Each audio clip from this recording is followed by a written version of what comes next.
Namaste and welcome. Progress review of cost of capital. A company's cost of capital is the average cost of all sources. Sources including borrowings, share capital, bonds and debentures. Cost of capital is the required rate of return to maintain the value of the firm. As per the Gordon model, KE equals D1 divided by P0 plus G, where KE is cost of equity, D1 is dividend, and P0 is the current market price, G is the growth rate. Gordon's model emphasizes relevance of dividends. In order to calculate weighted average cost of capital, weights may be any one of these three. It can be market value, it can be book value, it can be a target value. Marginal cost of capital is the cost of raising additional funds. Company's cost of capital, average of all sources including borrowings, share capital, bonds and debentures. The required rate of return to maintain the value of the firm is called cost of capital. KE equals D1 divided by P0 plus G, that is KE equals cost of equity, D1 is dividend, P0 is current market price, G is the growth rate. Gordon model emphasizes D1 by P0 means it emphasizes relevance of dividends on share value. To calculate weighted average cost of capital, weights may be based on any one of the three: market value, book value or target value. Marginal cost of capital is the cost of additional funds. The term capital structure means long-term debt, preference shares and equity shares. A company's optimal capital structure is where the debt equity ratio results in a minimum possible weighted average cost of capital. Debt financing is cheaper source of finance because of tax deductibility of interest. The dividend payout ratio is dividends per share divided by earnings per equity share. 0 should be the optimum dividend where R is equal to 15% and cost of equity is 12%.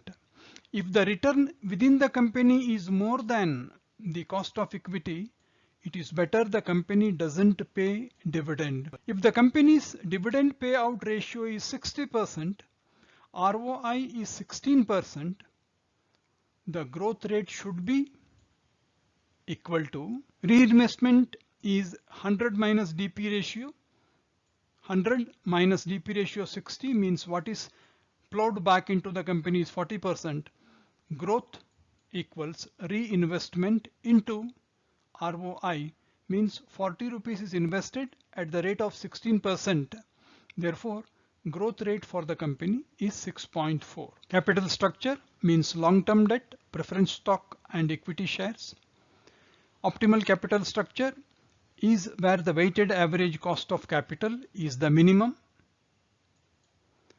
Debt financing is cheaper because of tax deductibility of interest. Dividend payout ratio is dividend per share divided by earning per share. 0 should be optimum dividend payout where R is greater than cost of equity. If the company's DP ratio is 60%, ROI is 16%, its growth rate shall be 100 minus 60 equals 40, 40 into 16% equals 6.4%. As per Graham and Dodd model, market price of a share is the function of its dividends and earnings, both factors. He says market price of share will increase when the company declares dividend rather than when it does not.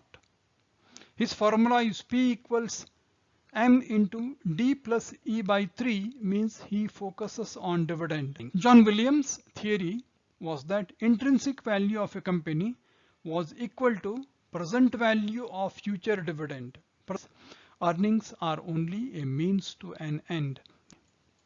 Modigliani and Miller approach states that market value of the company is the present value of its future earnings and its underlying assets and is independent of capital structure. Dividend policy has no effect on its value of assets. Graham and Dodd, the market price of a share is a function of dividend and earnings because it is M into D plus E by 3, where P is the market price, M is the multiplier, D is dividend, and E is earning per share. Market price of share will increase when the company declares dividend rather than when it does not. John Williams' theory is that intrinsic value of a company is equal to present value of future dividends rather than its earnings. Earnings are only a means to an end. Modiglian and Miller states market value of the company is the present value of future earnings and its underlying assets. It is independent of its capital structure.